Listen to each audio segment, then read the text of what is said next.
Okay, folks, buckle up, because today we're going deep on something pretty heavy-hitting. Russia's new Oreshnik missile. Yeah, you heard that right. A hypersonic weapon they're actually using in Ukraine. And it's causing a lot of concern, to say the least. Now, you might be thinking hypersonic, is that like a super fast plane or something? Right. Not exactly. It's a whole different ballgame. And it's why we're doing a deep dive on this today. This tech is seriously shaking things up in terms of global power. And depending on where you are in the world, it can even have implications for your own safety. We're talking potential shifts in international relations, new arms races, whole 9 yards. So we're going to break down exactly what makes this Oreshnik missile so different, how it works, what it can do, and why everyone's so worried about it. This is one deep dive you don't want to miss. Okay, so let's get right to it. This Oreshnik missile, it can reportedly travel at Mach 10. Mach 10. 10 times the speed of sound. I mean, yeah, it's going to be like, what? It's mind-bogglingly fast. We're talking 2.5 to 3 kilometers every second. Per second. Think about it. That's like going from New York City to Los Angeles in about 12 minutes.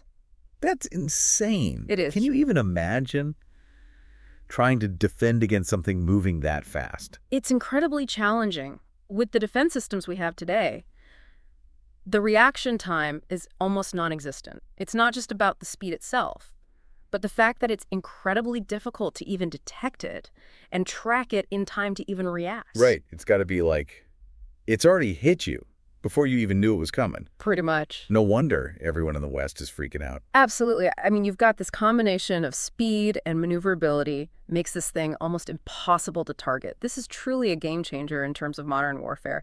And of course, it's triggered this whole scramble to try and develop some kind of countermeasures.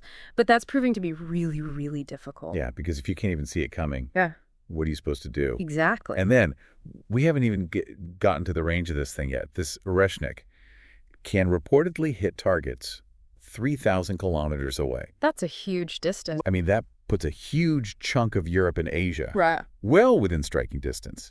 Could it reach even further? I mean, potentially, with that upper limit of 5,000 kilometers. Yeah.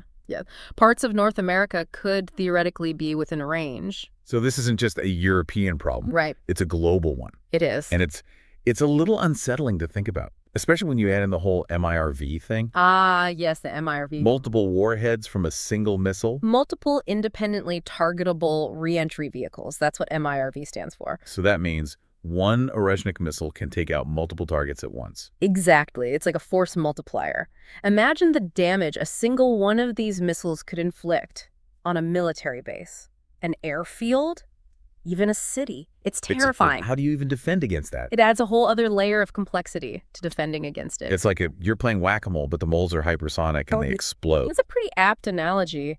Now, here's something that I find really interesting about this whole Oreshnik situation. It's not like it just came out of nowhere. This isn't some completely brand new invention.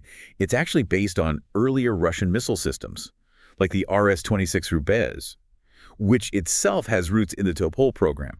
So it's like they took an already scary weapon and made it even faster. Yeah. And deadlier. You hit the nail on the head there. This isn't a sudden leap forward in technology. It's a refinement of existing systems.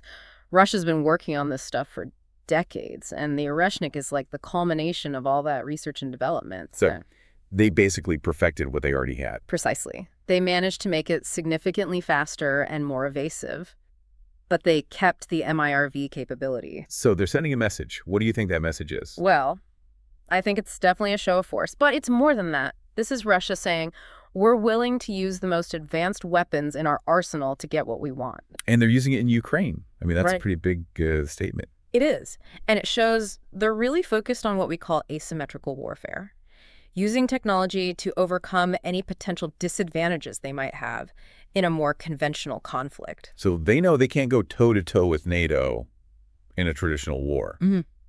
But they can develop these weapons. Yeah. That can change the whole game. Exactly. Of course. Yeah. Russia's not just going to come out and say, we're building super weapons because we want to take over the world. Right. They've got their own justifications. They're claiming they're only using the Oreshnik because the West is supplying Ukraine with weapons. Exactly. They're saying it's a response to what they see as a growing threat from NATO. Correct. They're saying, hey, we got to level the playing field. But is that really all there is to it? Well, there are definitely critics who argue that deploying something as advanced as the Oreshnik is a completely disproportionate response and that it risks escalating the conflict beyond Ukraine's borders. So, And we're in a very dangerous situation, and it just highlights how important it is to stay informed about these developments. This isn't just about military strategy anymore. This is about global security, international relations, the future of warfare itself. So to sum up, we've got this hypersonic missile, the Oreshnik. They can travel at unbelievable speeds, hit targets thousands of kilometers away, and carry multiple warheads. It's a game changer. And its use in Ukraine is raising some very serious questions about the future of warfare and the potential for global conflict. But here's a thought for you. Imagine you're a world leader facing this situation. You know about the Oreshnik. You know what it can do.